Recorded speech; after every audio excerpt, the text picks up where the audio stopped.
সামনে রমজান মাস আসছে। রমজান মাস শুরু হওয়ার আগে আমাদের কিছু করণীয় রয়েছে। যখন মসজিদে আসেন নামাজ পড়ার জন্য, এমনিতে যে কোনো অবস্থায় চলে আসেন না, তার জন্য একটা প্রস্তুতি থাকে, অবশ্যই প্রস্তুতি থাকে। চিন্তা করেন যে আমার কাপড়টা পাক না না পাক। হ্যাঁ, কাপড়ে নাপাকি তো লেগে নাই। যদি নাপাক থাকে, নাপাক কাপড় পরে কিন্তু মসজিদে আসবেন না।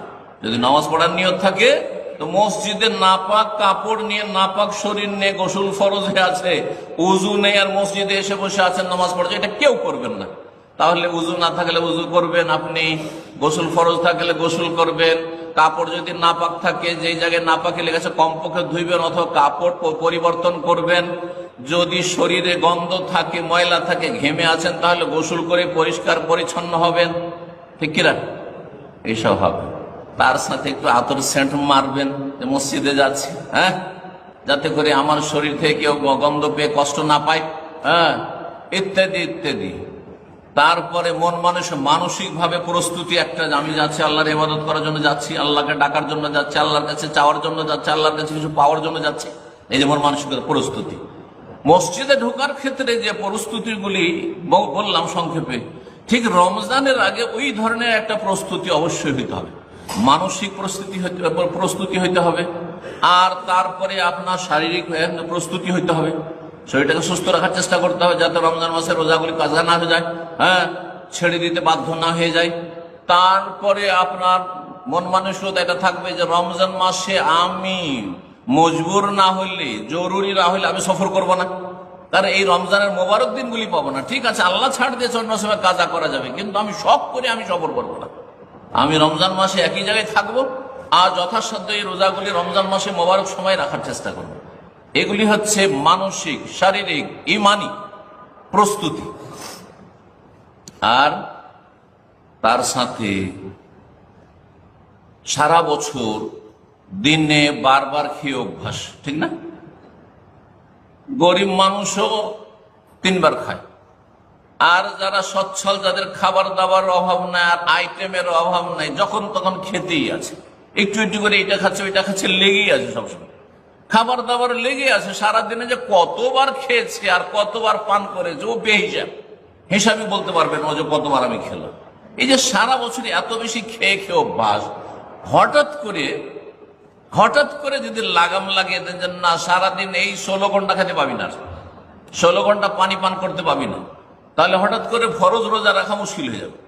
11 মাস এত বেশি খেয়ে দিয়ে হঠাৎ করে রোজা রাখা বড় মুশকিল হয়ে যাবে। শারীরিক ভাবে আপনি ভেঙে পড়বেন, না আমার দ্বারা হবে না, ইমান এইদিকে দুর্বল, আর দুপুর পর্যন্ত বিকাল পর্যন্ত চালিয়ে দেখছেন যে না না রে ভাই, আমার দ্বারা এই আর রোজা রাখা হলো না। তখন করলেন কি, রোজা ভেঙে দিলেন। আমাদের সমাজের অনেকেই, অনেক যুবকরা, এমনকি বড়রাও, হ্যাঁ, অনেক সময় এই জন্য রোজা ছেড়ে দেয়, দুপুর বিকাল পর্যন্ত রেখে আর পারলাম না আজকে রোজা রাখতে, একটু বাইরে গেছিলাম আর পারলাম না, কারণ অভ্যাস নেই। ঘন ঘন খেয়ে অভ্যাস, পান করে অভ্যাস, হ্যাঁ, সারা বছরে আর লাগাম টাগাম লাগাননি, রোজা রাখার আর কোনো অভ্যাস ট্রেনিং নাই, যার ফলে হঠাৎ করে মহা মুশকিল হয়ে গেছে।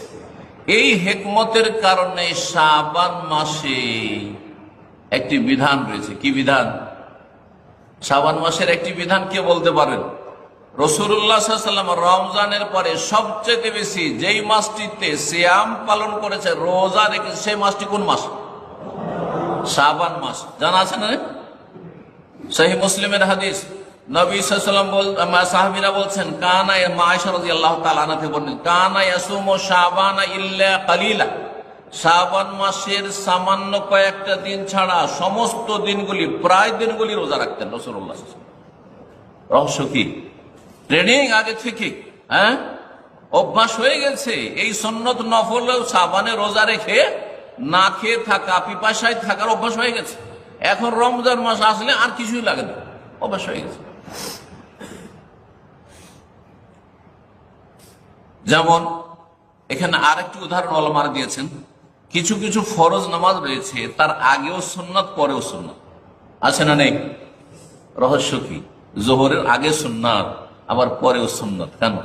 যাতে করে জোহরের ফরজের কোয়ালিটিটা ভালো হয়। একজন লোক মসজিদে গিয়েছে, তারপরে 2 বা 4 দুইয়েরও হাদিস আছে, চারেরও হাদিস আছে। 2 বা 4 রাকাত সুন্নত পড়েছে, আর তারপরে একামত হয়েছে, তাকবীরে তাহরিমা সহ নামাজ পড়েছে, ফরজ জোহরের নামাজ, ঠিক না?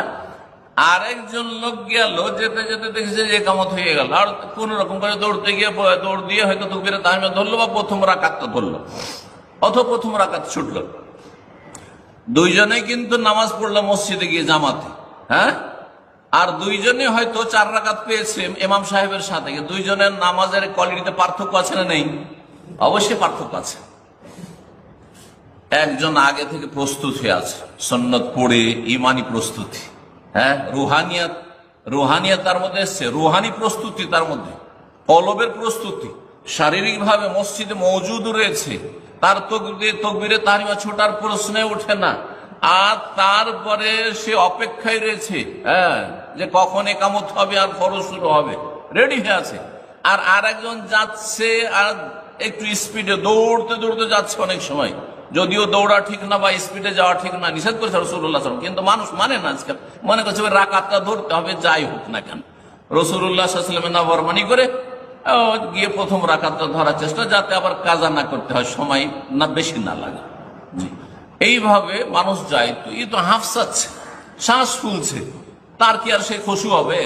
বা যদি ধীর স্থির ভাবেও যায়, তারপরে কি সেই খুশুটা হবে?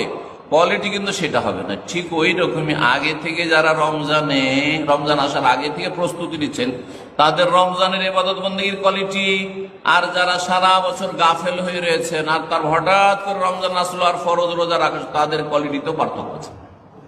আর যারা ঘাটতি করে ফরজ হবে, তাদের তো অবস্থা বলতে হবে না।